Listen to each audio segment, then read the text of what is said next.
Hello everyone, कैसे हो मित्रों। आई होप सो सभी बढ़िया होंगे। और कैसी चल रही है आप सबकी तैयारी। एनपीसी गुरुकुल की टीम के साथ बने रहिए, क्योंकि अगर अधिकारी आरओ एआरओ का पेपर अगर आपको निकालना है तो समझ लीजिए आपको एनपीसी गुरुकुल के साथ लगे रहना होगा। आप देख रहे होंगे कि लगातार हिंदी की वीडियो आपके लिए आ रही है और मैं हिस्ट्री की क्लासेस भी आपको देता जा रहा हूँ। जैसे ही हिस्ट्री की क्लासेस आपकी फिनिश होंगी तुरंत ही आपकी इकोनॉमिक्स स्टार्ट कर दूंगा। और वैसे तो हाल ही में ही कभी कुछ दिनों में ही मैं इकोनॉमिक्स के प्रैक्टिस सेट लगवाना स्टार्ट कर दूंगा, और जो थ्योरी की डिटेल रहेंगी वीडियो वो आपको कुछ समय में मिलना स्टार्ट हो जाएंगी हिस्ट्री के साथ ही साथ। तो चैनल के साथ बने रहिए, क्योंकि अभी हमारे पास जो समय है वो दिसंबर हमारा शुरू हो गया। तो दिसंबर जनवरी लगातार 2 महीने अगर हम अच्छी तरीके से मेहनत करेंगे तो ये पेपर भी हमारा क्रॉस हो जाएगा, जिसमें हमें ज़्यादा तकलीफों का सामना करना नहीं पड़ेगा अगर हम लोग चैनल के साथ लगातार बने रहेंगे। तो एनपीसी गुरुकुल के साथ लगातार बने रहिए और नया कुछ सीखते रहिए। तो चलिए आज हम लोग बात करेंगे शाहजहां के बारे में। अब आपको पता ही होगा कि प्रीवियस वीडियो में मैं मुगल एम्पायर के बारे में बात कर रहा हूं, मैं मुगल वंश के बारे में बात कर रहा हूं। तो मैंने आपको बताया ही होगा कि 1526 से चली आ रही इस कहानी की आज मैं यहां पर आपको शाहजहां तक ले आया हूं। तो अगर मैं शाहजहां की बात करता हूं तो भाई देख लीजिए, अकबर के बाद जहांगीर और जहांगीर के बाद आपके सामने कौन आए? शाहजहां। तो शाहजहां को लेकर हम लोग यहां पर बात करेंगे। तो शाहजहां का कार्यकाल मैं आपको बता देता हूं। सबसे पहले 1628 से लेकर शुरू हुआ भाई इसका शासन। कब से लेकर शुरू हुआ? 1628 से लेकर इसका शासन शुरू हुआ और 30 वर्षों तक इसका शासन चलता रहा था, जो कि 1658 पर जाकर खत्म हुआ। अगर मैं बात करूं यहां से किसकी? शाहजहां की।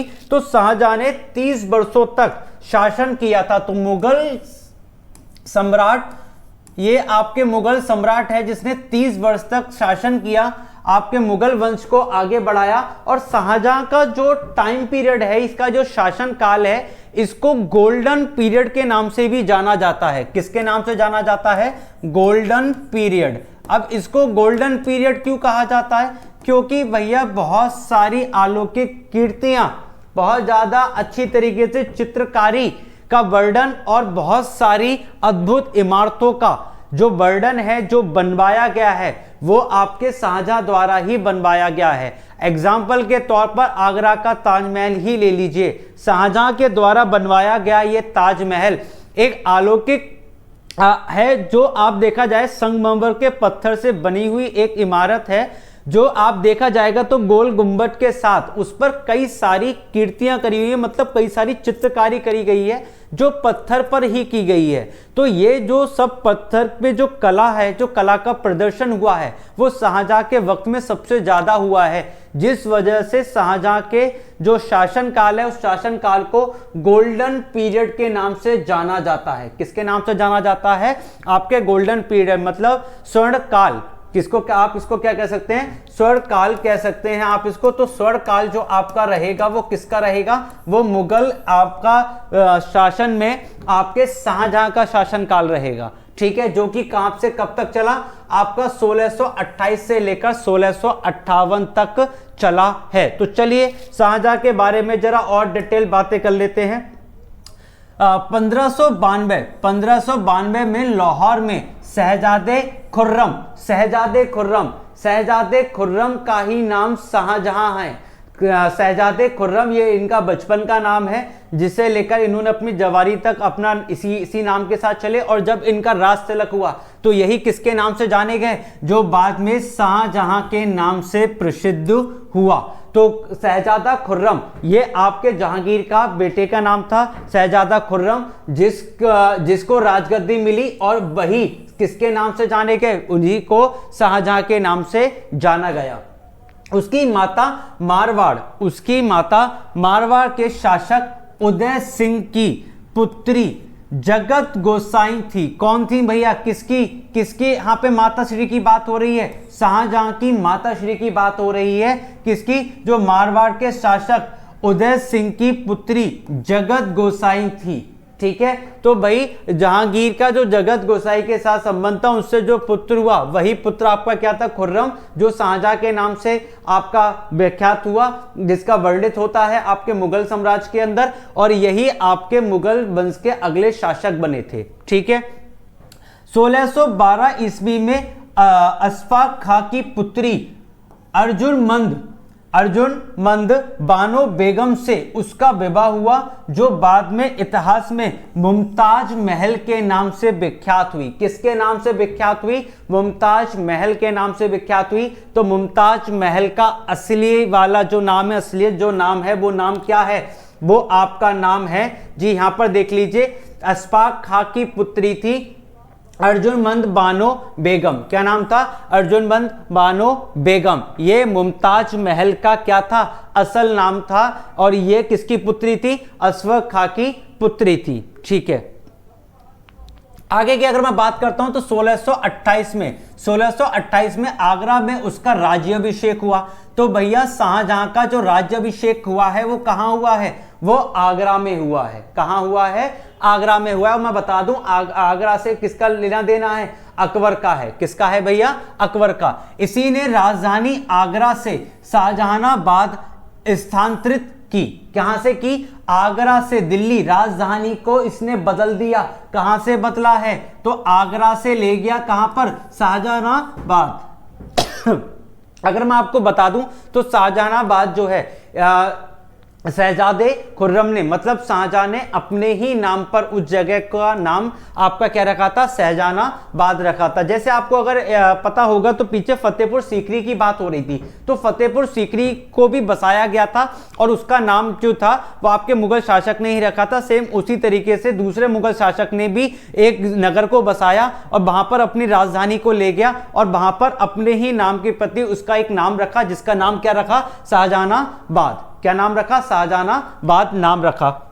दिल्ली की जामा मस्जिद, कहां की जामा मस्जिद? दिल्ली की जामा मस्जिद का निर्माण किसने करवाया था?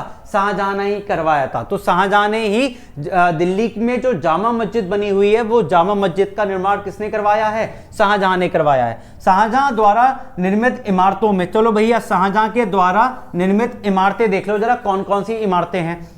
जैसे दीवाने आम, सबसे पहला दीवाने आम, दूसरा दीवाने खास, दूसरा क्या है? दीवाने खास, तीसरा शीश महल, चौथा आपका मोती मस्जिद जो कि आगरा में बना हुआ है, फिर खास महल, फिर मुसम्मा बुर्ज, फिर आपका नगीना मस्जिद, फिर जामा मस्जिद, ताजमहल तथा आपका दिल्ली का लाल किला। ये सारे के सारे आपके क्या हैं? ये सारे के सारे आपके प्रमुख इमारतें हैं जो किसने बनवाई हैं? जो आपकी शाहजहां ने बनवाई हैं। किसने बनवाई हैं? आपकी शाहजहां ने बनवाई हैं।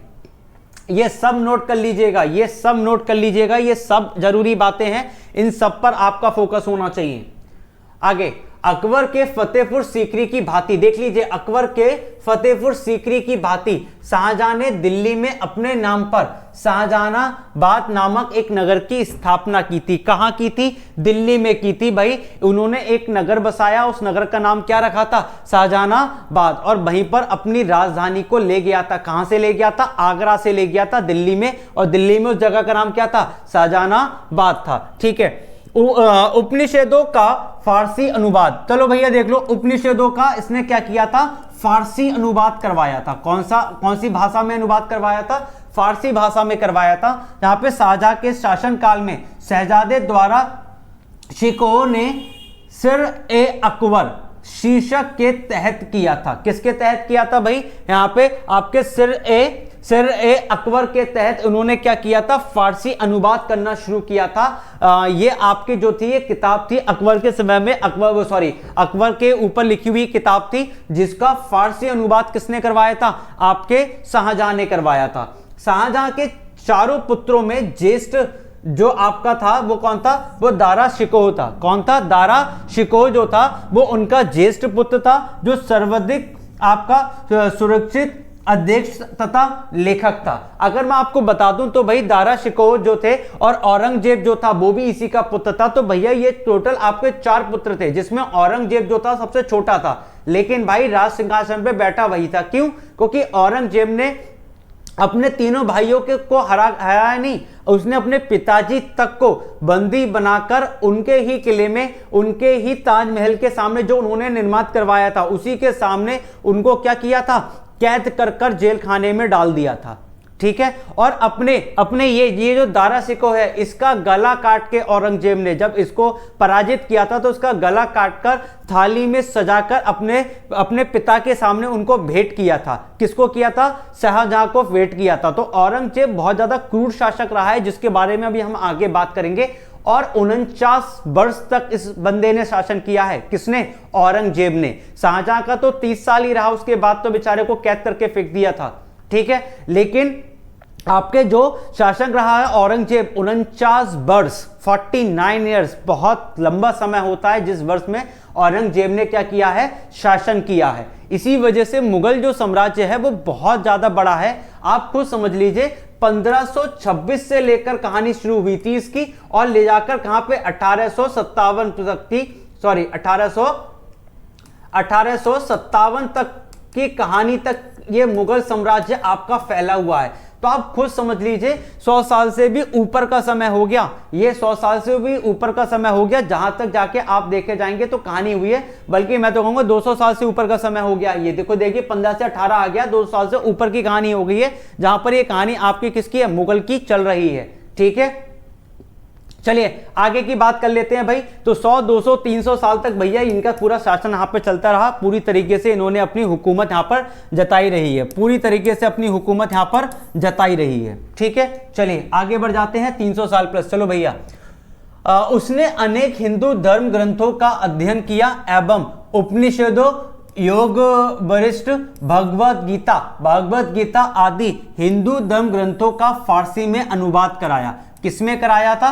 फारसी में अनुवाद कराया था। कुछ हिंदू ग्रंथ थे, कुछ उपनिषद थे, जिन उपनिषद और ग्रंथों का, हिंदू ग्रंथों का उसने क्या करवाया? फारसी में अनुवाद करवाया था।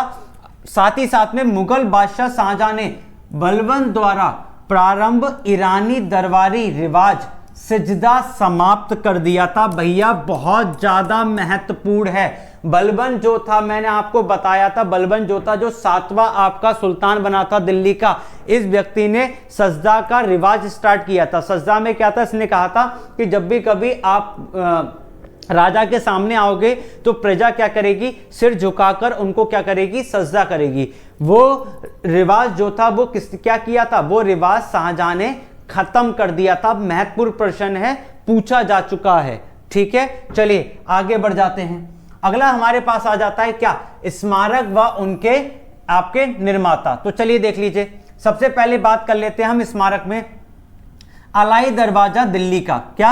अलाई दरवाजा दिल्ली किसने बनवाया? आपके अलाउद्दीन खिलजी ने बनवाया। दूसरा बुलंद दरवाजा फतेहपुर सीकरी का किसने बनवाया? अकबर ने। मैंने कल की वीडियो में भी आपसे कहा था कि अकबर का नाम फतेहपुर सीकरी और आगरा दोनों के साथ जोड़ते रखना भैया। मोती मस्जिद आगरा किसने बनवाई है? शाहजहां ने। पीछे बता रखी है मैंने अभी वीडियो में। मोती मस्जिद दिल्ली की मोती मस्जिद किसने बनवाई है? औरंगजेब ने। किसने बनवाई है? औरंगजेब ने बनवाई है। सुप्रसिद्ध कोहिनूर हीरा शाहजहां को मीर जुमला ने उपहार में दिया था। किसने दिया था? आपके मीर जुमला ने उपहार में दिया था कोहिनूर हीरा। और मैं आपको बता दूं, शाहजहां जिस सिंहासन पे बैठता था वो आपका मोर के मुख का था। किसके मुख का था? मोर मुख का था आपका, ठीक है। मोर मुख का सिंहासन था, जिस सिंहासन पर आपका शाहजहां बैठा करता था। और उस मोर की आंखों में उसने कोहिनूर के हीरे को जड़वा रखा था। तो जब वो सिंहासन पे बैठता था तो कोहिनूर की अलौकिक जो आपकी चमक निकलती थी, उस चमक से सभी लोगों का मन लुभ जाता था। तो जब आपके ब्रिटिश सरकार का शासन यहां पर हुआ था 1600 से, ठीक है, 31 दिसंबर 1600 जब अंग्रेज ब्रिटिश ईस्ट इंडिया कंपनी लेकर भारत आए थे, उसके बाद जब 1857 का रिवॉल्ट हुआ था, उसके बाद जब क्वीन एलिजाबेथ यहां से गई थी तो उसने क्या किया? उसने वो कोहिनूर हीरा, उस पिकॉक थ्रोन जो आपका क्या था, जो आपका मोर मुख का जो आपका सिंहासन था, उस सिंहासन से उस कोहिनूर हीरे को निकालकर ले गया था, जो कि आज तक भारत कभी लौटकर वापस नहीं आ पाया है। तो कोहिनूर हीरा भारत की पेशकश थी जो कि अंग्रेजों के पास चली गई है और वो अभी तक लौटकर नहीं आई है, जिसको क्वीन एलिजाबेथ अपने साथ ले गई थी जब आपकी ब्रिटिश ईस्ट इंडिया कंपनी को यहां से लेके जाया गया था कब? जब ब्रिटिश ईस्ट इंडिया कंपनी के खिलाफ हम लोगों ने शासन किया था और आपके 1947 में जाकर हमको पूर्णतः तरीके से आजादी मिली थी। ठीक है, तो आपके मोर मुख के आपके आंखों में क्या लगा रखा था? शाहजहां ने कोहिनूर का हीरा लगा रखा था, जिस कोहिनूर हीरे को किसने दिया था? आपके मीर जुमला ने दिया था। किसने दिया था? मीर जुमला नाम के व्यक्ति ने भेंट में दिया था। किसको? शाहजहां को। ठीक है, तो ये शाहजहां से कुछ जुड़ी हुई बातें जो मैंने आपको बताई। आगे हम बात कर लेते हैं किसके बारे में? औरंगजेब के बारे में। किसके बारे में? औरंगजेब। तो चलिए देख लीजिए, औरंगजेब की अगर मैं बात करता हूं तो भाई देख लीजिए, आपके 1658 के बाद की हम लोग कहानी करेंगे। ठीक है, 1658 के बाद मैंने आपको बताया 49 वर्ष तक इस बंदे का शासन चला था। तो देख लीजिए 1658 से लेकर 1707। ठीक है, कब से लेकर कब तक? 1658 से लेकर 1707, 49 वर्ष तक इस व्यक्ति ने शासन किया है भैया भारत के ऊपर, जो कि मुगल साम्राज्य का दूसरा आखिरी शासक बना था। क्योंकि इनके बाद जो आए बहादुर शाह जफर, उसके बाद तो मुगल वंश की खात्मा हो गया था, मुगल वंश आपका पूरी तरीके से समाप्त हो गया था। तो मैं आपको बता दूं 1658 में 1707 जो आपकी ये कहानी है, वो 1707 आपकी किसकी जवानी है भाई? औरंगजेब की कहानी है। तो भाई देख लीजिए, मुगल गद्दी पर शाहजहां का उत्तराधिकारी औरंगजेब हुआ। मुगल बादशाह औरंगजेब का राज्य अभिषेक 2 बार हुआ था। किसका हुआ था भैया? इसका राज्य अभिषेक 2 बार हुआ है। कब कब हुआ है? पहला राज्य अभिषेक दिल्ली में हुआ था और दूसरा राज्य अभिषेक आपका 1658 में हुआ है। ठीक है, और दूसरा कब हुआ है? दूसरा आपका 1659 में हुआ है, ये भी दिल्ली में हुआ है। आपका पहला हुआ है आपका 1658 में, दूसरा हुआ है 1659 में। मतलब 1 साल के बाद आपका फिर क्या हुआ है? फिर इसका राज्य अभिषेक हुआ है। पहला राज्य अभिषेक 21 जुलाई को हुआ था, दूसरा 5 जून को हुआ था। यह बात आपको ध्यान रखना है कि मुगल शासन में किसका 2 बार राज्य अभिषेक हुआ था और एक ही जगह हुआ है। कहां पर? दिल्ली में। कहां हुआ है जी? दिल्ली में एक ही जगह हुआ है। चलिए आगे की बात कर लेते हैं। देख लें यहां पे तो मध्य प्रदेश में स्थित उज्जैन के निकट धर्मत नामक स्थल पर 15 अप्रैल 1658 को औरंगजेब तथा दारा शिकोह के मध्य युद्ध हुआ था। किसके हुआ था? आपके शाहजहां के ज्येष्ठ पुत्र दारा शिकोह और औरंगजेब के बीच में युद्ध हुआ था। कब हुआ था? 1658 में युद्ध हुआ था। और कहां हुआ था? धर्मत नामक स्थल पर हुआ था। कहां हुआ था? धर्मत नामक स्थल पर हुआ था। सामूगढ़ का युद्ध 29 मई 1658 को औरंगजेब और मुराद की संयुक्त सेनाओं एवं दारा शिकोह के मध्य हुआ था। किस किस के हुआ था? मुराद आपके शाहजहां के अगले पुत्र का नाम है। तो दारा शिकोह मुराद की सेना किसके साथ भिड़ गई? औरंगजेब के। इन तीनों के बीच में आपका भीषण युद्ध होता है, जिसमें दारा शिकोह पराजित हो जाता है। दारा शिकोह जिसमें क्या हो जाता है? पराजित हो जाता है। ठीक है, तो अगर मैं यहां से बात करना चाहूं आपसे औरंगजेब को लेकर, तो बहुत ज्यादा क्रूर शासक ये रहा है, जिसने हर तरीके की हदों को पार कर दिया है। अगर मुगल शासन की मैं आपसे बात करूं और औरंगजेब का जिक्र ना हो, ऐसा तो हो ही नहीं सकता है, क्योंकि इतनी क्रूरता के साथ इसने शासन किया था जो इसको सदियों तक इसको याद रखा गया था। और आपको मैं बता दूं, औरंगजेब ने जो आपके सिख भाई हैं उनके जो गुरु थे उनको भी इसने दिल्ली में मरवाया था। तो औरंगजेब जो था वो बहुत ही ज्यादा क्रूर किस्म का व्यक्ति रहा है, जिसने शासन के लिए कोई भी हरदंग इसने अपनाने को ये विवश हो गया, क्योंकि इसको किस पे बैठना था? इसको मुगल शासन पर बैठना था, इसको मुगल शासन की गद्दी पर बैठना था, मुगल शासन को चलाना था। तो इसी वजह से इसने अपने भाइयों को भी मरवाया और साथ ही साथ में अपने पिता को बंदी बनाकर इसने उनके ही बनाए हुए किले में उनको डलवा दिया, उसमें बंदी बना लिया। अपने भाई का गला काटकर अपने पिताजी को भेंट कर रहा है। अब आप देख ही सकते हैं कि कितना ज्यादा ये क्रूर व्यक्ति है। तो नेचर वाइज अगर मैं औरंगजेब की बात कर रहा हूं तो बहुत ही ज्यादा क्रूरता भरा ये आपका एक नेचर रहेगा आपके मुगल एम्पायर के अंदर, जिसके द्वारा ये 2 युद्ध होते हैं जो कि अपने भाइयों के ही खिलाफ रहे हैं। ठीक है, आगे की बात करते हैं। तो औरंगजेब के पुत्र मोहम्मद अकबर ने 1681 ईस्वी में विद्रोह करके राजपूतों के विरुद्ध अपने पिता की स्थिति दुर्बल कर दी थी। ठीक है, क्या किया भैया?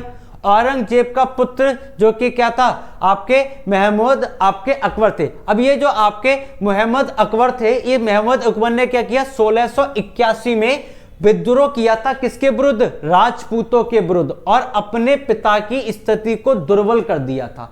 क्योंकि भाई आप अगर पूरी सेना के साथ किसी के विरुद्ध युद्ध नहीं करेंगे तो फिर क्या होगा? ऑब्वियस सी बात है, चीजें जो है आपके डगमगा जाएंगी। ठीक, औरंगजेब ने औरंगाबाद में अपनी प्रिय पत्नी रवैया उद दौरानी के मकबरे का निर्माण कराया था। किसमें भैया? बहुत ज्यादा प्रिय इनकी आपकी बेगम रही थी। कौन रही थी? आपकी रवैया उद दौरानी। इनका मकबरा का निर्माण किसने करवाया था? औरंगजेब ने करवाया था। कहां करवाया था? औरंगाबाद में करवाया था। ठीक, इसे बीबी का मकबरा भी कहा जाता है। क्या कहा जाता है? इसे बीबी का मकबरा भी कहा जाता है। किसे? रवैया उद दौरानी के मकबरे को बीबी का मकबरा भी कहा जाता है, जो कि औरंगाबाद में स्थित है। दिल्ली के लाल किले में औरंगजेब ने मोती मस्जिद का निर्माण करवाया था, जो कि मैंने अभी पीछे बताया। मोती मस्जिद जो आपकी रही है, उसमें आपके लाल किले में औरंगजेब ने मोती मस्जिद का भी निर्माण करवाया है। किसका निर्माण करवाया है? मोती मस्जिद का निर्माण करवाया है। तो अगर मैं बात करूं यहां से औरंगजेब की, तो ये कुछ महत्वपूर्ण बातें जो औरंगजेब से लेकर यहां पर हैं। बाकी जो हम चर्चा है वो सारी चर्चा हम करते रहेंगे, क्योंकि जो मैंने आपको बताया जो प्रश्न रहते हैं हमारे, वो बेसिकली प्रश्न नहीं होते हमारे। उस प्रश्न में भले ही आपका एक ऑप्शन का आंसर होता है, लेकिन बाकी के जो 3 बचे हुए आपके ऑप्शन रह जाते हैं, उनमें भी मैं आपके आंसर निकाल के रख देता हूं कि इनका ये नाम है तो किसके साथ नाम आ सकता है, इसका प्रश्न क्या बन सकता है, और इससे क्या आंसर आपका यहां पर आ जाएगा। तो एक ही क्वेश्चन से मैं कम 4 क्वेश्चन आपके और डेवलप कर देता हूं। तो जब मैं रिवीजन शीट अब मैं कल से आपको लगवाना शुरू करूंगा, तो उस रिवीजन शीट के साथ बने रहिए, क्योंकि वहां से मैं भले ही मैं 10 क्वेश्चन या 15 क्वेश्चन या 20 क्वेश्चन की सीरीज आपके सामने लेकर आऊं, वो 20 क्वेश्चन नहीं होंगे, वो कम से कम आपके सामने 80 से 100 क्वेश्चन बने हुए होंगे। तो सभी चैनल के साथ बने रहिए, चैनल को अपना प्यार देते रहिए, सब्सक्राइब करते रहिए और वीडियो को शेयर और लाइक करते रहिए, क्योंकि आपका ही भरोसा, आपका ही प्यार हमको सहानुभूति देता है, ताकि हम इसी तरीके से आपके लिए मेहनत करते रहें और आपके लिए वीडियो लाते रहें। तो चलिए हम मिलते हैं अब अपनी नेक्स्ट क्लास में। तब तक के लिए नमस्कार, बने रहिए चैनल के साथ। Thank you. मिलते हैं हम अपने लिए अपनी नेक्स्ट वीडियो में।